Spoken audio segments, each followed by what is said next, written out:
बढ़ जाएंगी।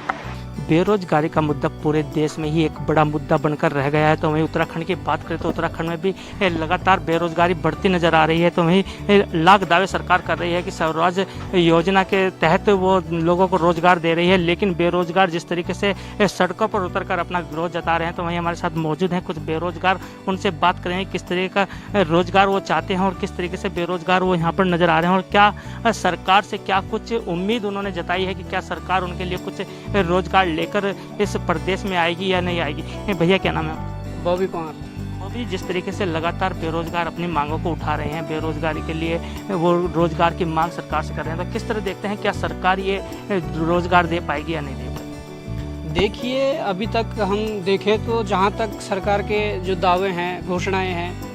तो बिल्कुल खोखली नज़र आती है। अभी तक 3 वर्षों से उत्तराखंड गवर्नमेंट की मैं बात करूं तो लगातार तीनों वर्षों का कह जाइए, पहले 17-18 को रोजगार वर्ष के रूप में मनाने की बात कही, फिर 18-19 को रोजगार वर्ष के रूप में मनाने की बात कही, फिर जाके 19-20 को भी रोजगार वर्ष के रूप में मनाने की बात कही। पर आप किस आधार पर रोजगार वर्ष मना रहे हैं? क्या आप उस आधार पर रोजगार वर्ष मनाने की बात कर रहे हो जो उत्तराखंड के मुख्यमंत्री ने स्टेटमेंट दिया था कि उत्तराखंड में -1% बेरोजगारी है? वो एक ऐसा बेतुका सवाल है जहाँ पर बेरोजगारी में हाहाकार मचा हो और बेरोजगार लगातार आए दिन आत्महत्याओं जैसे कदम उठा रहे हो, तो उस प्रदेश में आप ये स्टेटमेंट दे रहे हो कि -1% बेरोजगारी है उत्तराखंड में। ये कैसा बेतुका बयान है माननीय जी? तो हम कहना चाहेंगे बेरोजगारी के मुद्दे पर उत्तराखंड सरकार बिल्कुल विफल रही है। वो चाहे स्वरोजगार की बात कर रही हो, परंतु स्वरोजगार में भी इन्होंने जो इसकी प्रक्रिया इतनी जटिल बना दी है कि आम बेरोजगार का वहाँ से लोन लेना मुश्किल है।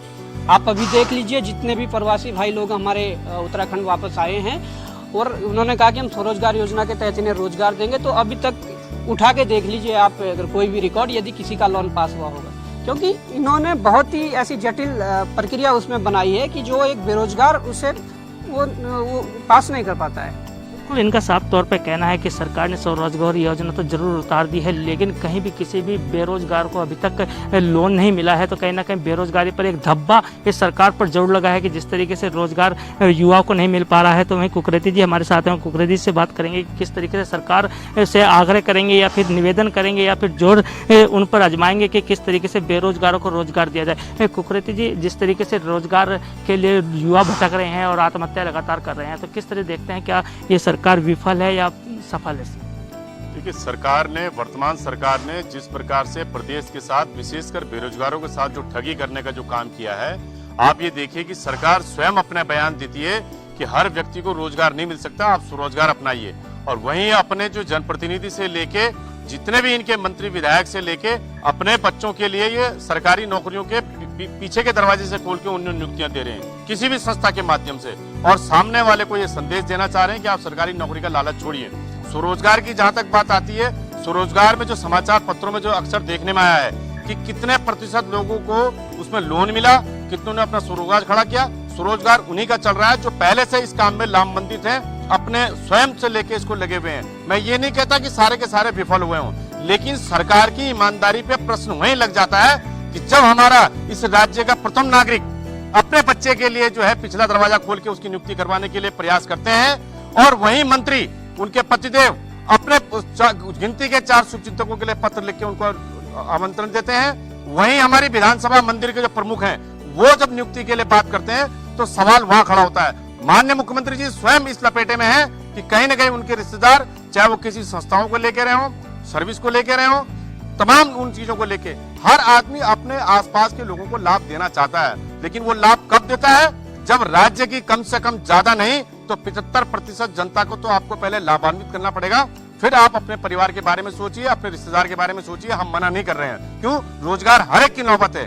अब आप लगाइए कि जब मेयर साहब जैसे इस बात को छटपटा रहे हैं कि मेरी लड़की बेरोजगार है, जबकि उनकी स्वयं पत्नी भी रोजगार में नहीं थे, वो विधानसभा में है, खुद मंत्री के बच्चे जो है रोजगार में नहीं थे, अपने आप उनको पेंशन मिल रही है। तो आम आदमी की कल्पना करिए जो उस कोरोना काल से निकल के और तमाम इन 20 वर्षों में जो राज्य ने जो देखा है वो आपके सामने समक्ष है, तो कहीं न कहीं वर्तमान सरकार के ऊपर सवाल खड़ा होता है।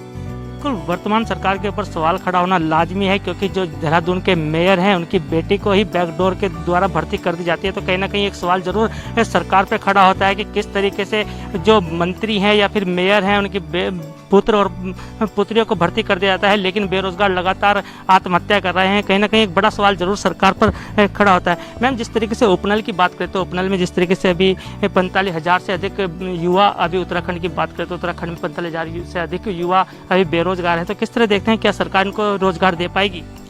देखिए, उपनल की जो बात हम करते हैं तो मुझे लगता है कि शायद सरकार उपनल की जो मीनिंग है वो भूल गई है, क्योंकि उपनल